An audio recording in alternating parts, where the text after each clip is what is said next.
Hey everyone, we're going to do a quick example that applies fact 6, which says that a matrix is invertible if and only if its determinant is non-zero.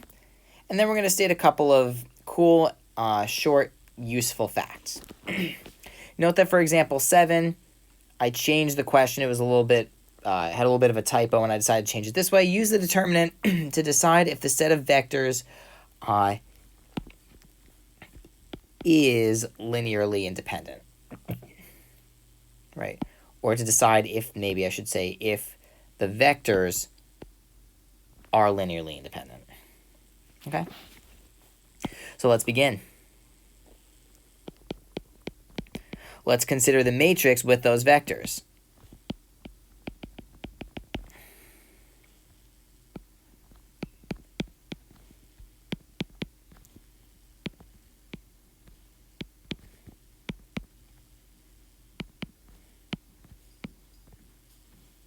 So we have these matrix, a matrix with column vectors, the same as the vectors we were given. So its determinant is going to be, maybe I'll use the vertical bar notation, right?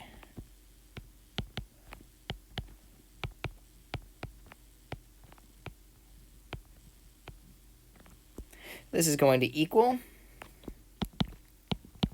5 times the determinant of -3, -2, 5, 3, minus 1 times the determinant, maybe I'll just say minus the determinant, of 1, -2, 0, 3, and then another, this is plus -1 times the determinant of 1, -3, 0, 5. And when we do this out, provided I copy my matrices down correctly, which I think I did, we're going to get 5 times -9 plus 10, right? That's minus -10, minus 3 plus, minus 0, whatever, plus 0, whatever, minus 5, again, plus 0, whatever.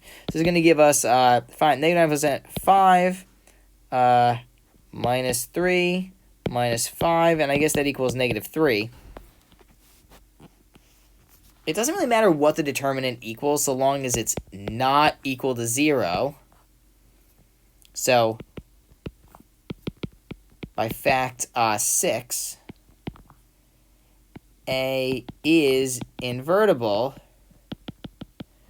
right? A inverse exists, which means by the invertible matrix theorem, IMT we'll call it, the vectors of A, I'll call this matrix A, by the way, the vectors of A are linearly independent, right? And there are a million different questions I could have asked, right? I could have said, use the determinant to decide whether this set of vectors corresponds to a matrix, which corresponds to a linear transformation that's onto. The answer would be yes, it is, because A is invertible, right? That's why it's called the invertible matrix theorem. If a matrix is invertible, it implies all these other nice things about the matrix and linear transformation that it corresponds to. So now we have that, let's state some nice facts. Given two n by n matrices, A and B, the determinant of AB is the determinant of A times the determinant of B. Very nice little property right there. It does not work with addition, I'm sorry to say. Works with multiplication. Another nice fact, remember the transpose of a matrix is when you swap its rows and columns? Well, if you think about it, the determinant of A transpose equals the determinant of A, right? Because you can, instead of expanding along the first row, you just expand along the first column, etc.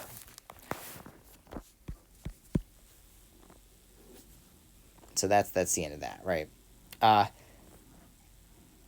Given that the determinant of A times B is the determinant of A times the determinant of B, let's prove another fact.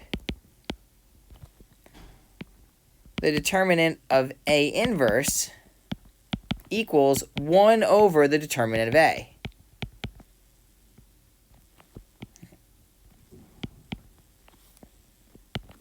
And we can prove this very quickly. The determinant of the identity matrix is the determinant of A times A inverse, which is the determinant of A times the determinant of A inverse. Right, and this is by, maybe I'll make a parenthesis, by fact 8. Right?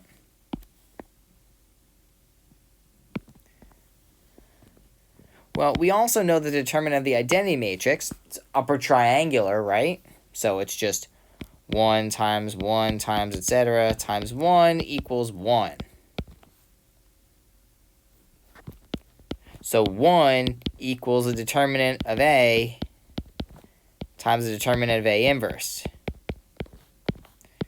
Well, that means that the determinant of A inverse equals 1 over the determinant of A. Right? Just solve for the determinant of A inverse. They might say, well, what about when the determinant of A equals 0? It doesn't happen because A is invertible if and only if the determinant of A is non-zero. So maybe I'll put in parentheses here.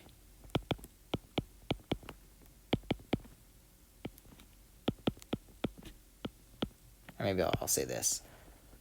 I'll say A invertible if and only if determinant of A is not equal to 0. Okay. So our statement is not, we don't have to qualify our statement of our fact. Oh, except when the determinant of A is non-zero. No. Determinant of A is always non-zero if A inverse exists. That's all. Thanks.